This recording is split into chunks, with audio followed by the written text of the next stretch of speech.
Ozone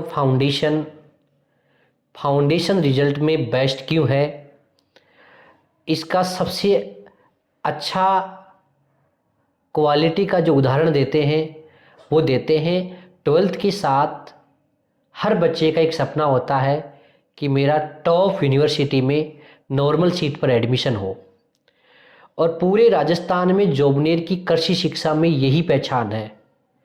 आज एक बच्चा ऑफलाइन बैच में फाउंडेशन में ये उम्मीद लेके आता है कि 12th के साथ मेरा एक साल बाद में ख़राब नहीं हो, और 12th के साथ मेरा मन चाही नॉर्मल सीट पर टॉप यूनिवर्सिटी कैंपस में मेरा एडमिशन हो। ओजोन इंस्टीट्यूट हर साल फाउंडेशन की परिभाषा को सिद्ध करता रहा है, और इस साल तो एक अपना ही रिकॉर्ड तोड़ के एक ऐतिहासिक रिकॉर्ड बनाया है कि आज राजस्थान में कृषि प्रवेश के लिए विश्वविद्यालयों में और महाविद्यालयों में प्रवेश और रजिस्ट्रेशन का आज पहला दिन है। उसमें हमारे जोबनेर यूनिवर्सिटी एसकेएन में 20+ बच्चों का एक बैच में एक सेशन में एडमिशन होना अपने आप में उन बच्चों की एक काबिल तारीफ है। मेरे पास 12th के साथ नॉर्मल सीट पर एडमिशन लेने वाला नितेश स्वामी है, साथ में उसके पिताजी है। आज एडमिशन करवाने आए हैं एसकेएन यूनिवर्सिटी में। तो मैं सबसे पहले तो ये पूछना चाहूँगा नितेश के पिताजी से कि आपने फाउंडेशन बैच में बच्चे का क्या उम्मीद लगा के एडमिशन करवाया था।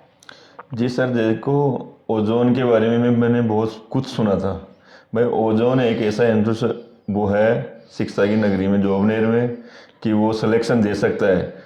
ऐसे ही मेरे पहले भी एक बेटा था बड़ा योगेश कुमार स्वामी, उसका भी उन्होंने सिलेक्शन दिया, उस साल एडमिशन करवाया था तब। उसके बाद मेरे दो बच्चे हुए, दो बच्चे, एक तो नितेश कुमार स्वामी हुआ, एक पंकज कुमार स्वामी हुआ। उनका दोनों का ही अपने राजस्थान के टॉप यूनिवर्सिटियों में सिलेक्शन दिया है। इसके लिए मैं ओजोन को बहुत बहुत धन्यवाद देना चाहता हूँ। देखो इनका कहना है, मेरे को भी इस चीज़ का थोड़ा सा अफसोस है कि ये दोनों भाई पंकज और नितेश साथ में 12th में थे इस साल। उस बच्चे का नितेश बताएगा उसका बीकानेर यूनिवर्सिटी में 12th के साथ चयन हुआ है। दोनों भाई एक ही परिवार से हैं, फागी क्षेत्र के हैं, मांदी गांव से हैं। वो उसके कितने नंबर आए पंकज के? 295.77 मार्क्स आए थे। एसकेएन के कट ऑफ से वो कितनी नंबर दूर रहा?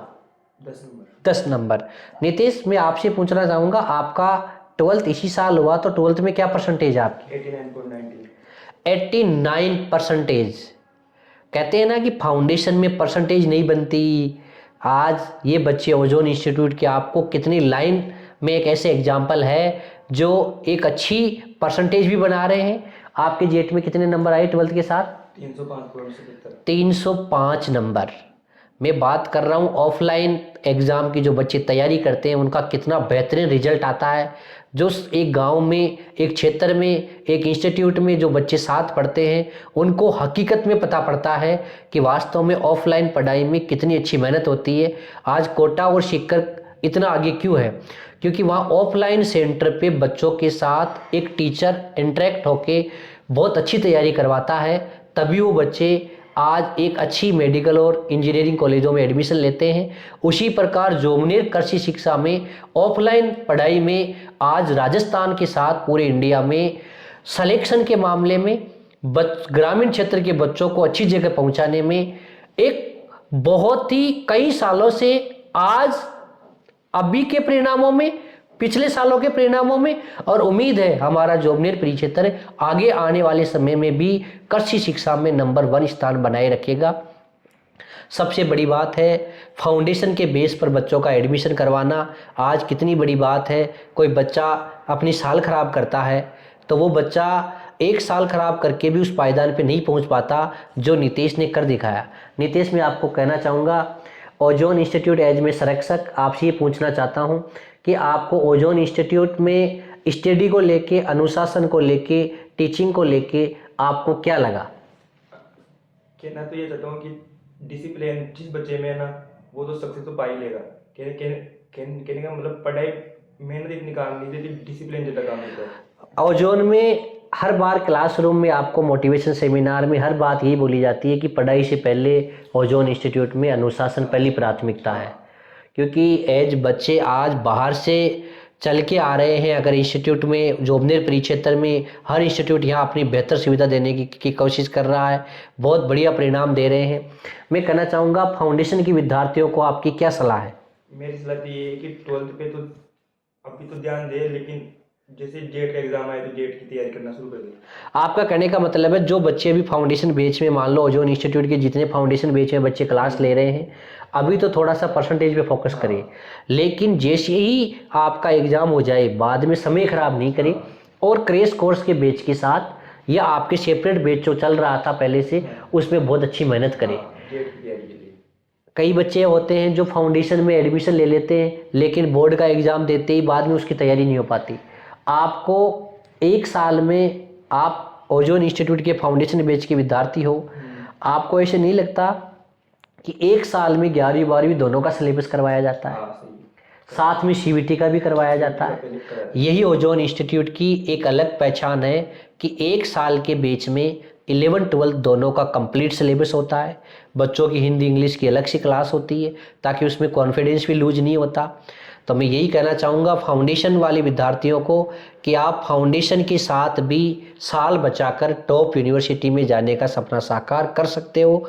मैं नितेश के पिताजी से कहना चाहूँगा, आप अपने क्षेत्र के या और बच्चे जो फाउंडेशन में एडमिशन लेते हैं उन बच्चों को क्या सलाह देंगे? मैं तो यही सलाह दूंगा कि ओजोन के अपने आसपास के क्षेत्र में, जैसे ओजोन के अलावा कोई ऐसा यूनिवर्सिटी नहीं है जिसमें सिलेक्शन दे सकता है यूनिवर्सिटियों में। ओजोन ही एक ऐसा है जो अपने कृषि यूनिवर्सिटियों में, टॉप यूनिवर्सिटियों में सिलेक्शन दे सकता है, इसके अलावा कोई नहीं है। आप कह रहे हो आपके रिश्तेदारों के पिछले साल आपका जो बच्चा पढ़ के गया है योगेश, हाँ। वो आज कृषि महाविद्यालय में पढ़ रहा है। बिल्कुल। आपने उसी के बेस पे आज उसी 2 के- बच्चे आपके 12th के साथ यूनिवर्सिटी में जा रहे हैं। बिल्कुल, बिल्कुल। और मैं कह रहा हूँ कि दूदू विधानसभा, उधर मालपुरा विधानसभा, उस एरिया से अगर ओजोन इंस्टीट्यूट के बच्चे आज ही हमारे ओजोन इंस्टीट्यूट में अभी ओजोन विजय गौरव महोत्सव हुआ था, उसमें कई बच्चे नहीं पधारे थे, तो आज एसके यूनिवर्सिटी में तीनों बच्चे एक ही गांव के थे, मालपुरा से। बिल्कुल। उसमें कुलदीप चौधरी वो भी 12th के साथ, मुस्कान सुंडा 12th के साथ, पंकज स्वामी 12th के साथ, ऐसे कई विद्यार्थी हैं जिन्होंने 12वीं में 85+ % और साथ में टॉप यूनिवर्सिटी में सिलेक्शन लिया। मेरे को बहुत खुशी की बात तो ये हुई कि आज एसकेएन विश्वविद्यालय के परिसर में, कैंटीन में, हॉस्टल में, हर जगह विद्यार्थी ये चर्चा कर रहे थे कि ओजोन इंस्टीट्यूट से काफ़ी विद्यार्थी आज वहाँ एक झुंड में, समूह में, एक बैच के माध्यम में जा रहे हैं। एक संस्थान के लिए, एक टीचर के लिए, एक संरक्षक के लिए इससे बड़ी क्या खुशी हो सकती है। हम यही विश्वास दिलाते हैं, आने वाले दिनों में हम फाउंडेशन के बेस पे हम यही उम्मीद करेंगे कि बच्चा एक इंस्टीट्यूट के अनुशासन में रहकर, जो भी इंस्टीट्यूट का डायरेक्शन है उसमें रहकर बहुत अच्छी मेहनत करेगा तो 12th के साथ टॉप यूनिवर्सिटी में सिलेक्शन का सपना साकार करेगा। Thank you. सर, जैसे मेरे क्षेत्र है फागी, माधुराजपुरा, इधर मालपुरा हो गया, नीमड़ा हो गया, उधर से जितने भी बच्चे आपके ओजोन में पढ़ने के लिए आए हैं, उनमें से एक भी बच्चा ऐसा नहीं रहा जिसको यूनिवर्सिटी या महाविद्यालय नहीं मिला। ओजोन इंस्टीट्यूट की मैं कम यही से कम आपने हमारे क्षेत्र से, कम से कम पहले ये नहीं जानते था हमारा क्षेत्र भाई कृषि यूनिवर्सिटी में क्या होता है, कृषि में कैसे पढ़ाई होती है, कैसे नहीं होती है। और तो वहाँ से आपने कम से कम ये 3 साल तो मैंने देखते हुए हो गए, उसमें आपने 50 बच्चों का सिलेक्शन दे दिया यूनिवर्सिटी में। अभिभावक की उम्मीद पे खरा उतरना ही एक इंस्टीट्यूट की असली ताकत होती है। यही है कि हमारी ऑफलाइन स्टडी मटेरियल में इतनी ताकत है कि हमारा स्टूडेंट ही प्रचार प्रसार है। हमारी कोई टीम बाहर प्रचार प्रसार के लिए नहीं है, न हमने अभी तक कोई ऑनलाइन कोर्स के माध्यम से कोई तैयार नहीं किया। हमारी ऑफलाइन पढ़ाई का जो स्टडी सेंटर है वो हमारा अभिभावक और यहाँ पढ़ा हुआ बच्चा, वही ओजोन की क्वालिटी का प्रचार प्रसार है। और यही हमें अभिभावक का यही विश्वास जीतना हमारी सफलता है। आज अभिभावक का जो कॉन्फिडेंस, आत्मविश्वास और इन्होंने जो सपना लेके एक इंस्टीट्यूट में बच्चे का एडमिशन करवाते हैं और इंस्टीट्यूट अगर इस पर खरा उतरता है तो हमारी सबसे बड़ी सफलता यही है। Thank you.